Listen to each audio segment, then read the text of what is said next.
Hi friends, Matthew Boyle here, and today I'm going to be introducing the board elements for the online version of the language learning card game Heading into Language Land. This game will be available for sale soon. If it's not already, you can find links and more information in the description below of this video. But for now, in this video today, I'm just going to be describing the elements of this online game board and sort of how things function. I'm not going to tell you how to play the game, and I'm not going to tell you how to upload this game file to make it work in the online simulator, which that's all easy to do, but I'm just going to save those topics for other videos and keep focused on this topic here today. Before I jump in, I want to warmly welcome you to like and subscribe. Thank you so much for your support. Okay, so this game board, also I want to say thanks before I start to Shayna Smith. She did a wonderful job of designing it. She also did a board for Language Guardians card game. So thank you very much, Shayna. I just love this board. It has a really slick look to it. So what you're going to find when you've uploaded the file and start the room is it's going to look like this. This is how it's set up. So there's 6 vacant seats for players. You can choose where you sit. And the longevity points, which are basically like life points, are already set to 3. That's how it starts in the standard game. There's a turn counter up in the top left if you want to use it. Maybe I should get my little annotation function going here. Yeah, there's a little turn counter up here in the top left, should you want to use it. And you can keep track of how many turns players have had as you go around and around. There's a dice, which you can drag anywhere and click to roll it. It's my internet's a little shaky, so things might be a little slow to load.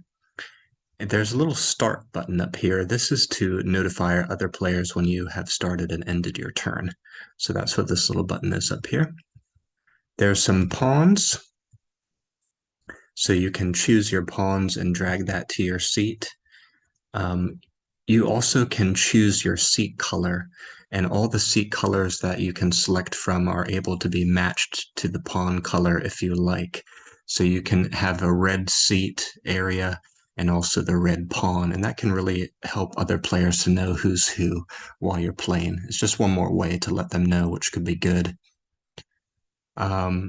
Let's see, the game reset button is in the very top left.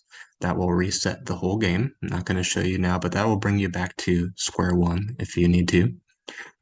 Button to shuffle the deck. A button to move the cycle pile back into the deck.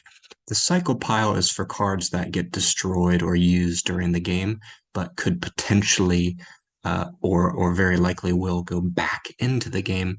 Once the deck gets depleted, those cards are going to go back in and you continue to play and play and play. The discard pile is for cards that get totally removed from this round of gameplay. So in this game, like unique cards that only have one copy, once they're defeated or destroyed, they're totally removed. They do not get any chance to be cycled back in, and that helps to symbolize that they are one of one in the universe of this game. And right here, now you can see if the internet's poor, it may disconnect. I don't know if you can see that notification, but if your internet's poor, it will try to reconnect you. When you start the game, one of each of the characters will be taken out and put here so that it's easy for you to select the character that you want to be at the start of the game. Some of these characters are non-unique, so they have several copies of them in the game deck. So if if both of them really wanted to be goblins, for example, you could do that, but you'd have to pull out the cards one by one and find where they are in the deck. But I've done this to make it a little more convenient. So one of each character is selected here. Players can choose one right off the bat very simply. And then after you do that, you can hit this button and move them all into the deck and shuffle up the deck and get ready to start. So that's what that is. That's pretty handy. These are the starting character cards. So like in the beginning of the game, you may choose your starting character and put it next to your seat. You can choose your pawn, put it next to your seat. You can choose your seat color, and then you're going to put all these characters back into the main deck. Let's just try it and see. Yeah, that's pretty good. My internet's all right at the moment. Shuffle the deck. And then you're going to need to build the board, which brings me to my next point. This particular game board, we have a grid of holders. It's a 4x4 grid of holders. I also have another board with no holders. It's just an open space. So the board with the open space is more free form. You could build the board really however you like. This board is for if you like the grid format and you want the grid to look perfectly arranged and perfectly lined up, then I would suggest to use this one because this is going to snap the cards exactly into place and keep everything straight and tidy. So you can make a nice 4x4 board here. In this game, heading into Language Land, we use playing cards to make the spaces of the board. So that lends a discovery and exploratory-like feature to the game. Okay, so a couple more quick things to share about the functionality. You click on a card to flip it over. And if you hover your cursor over the card, it will enlarge it so you can see it very well.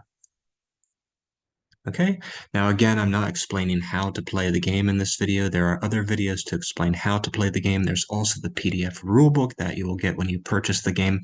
So we'll save that for another time, another place. That's it for this video. Thank you so much for watching. And don't forget to like and subscribe. I'll see you back here next time. Bye-bye for now.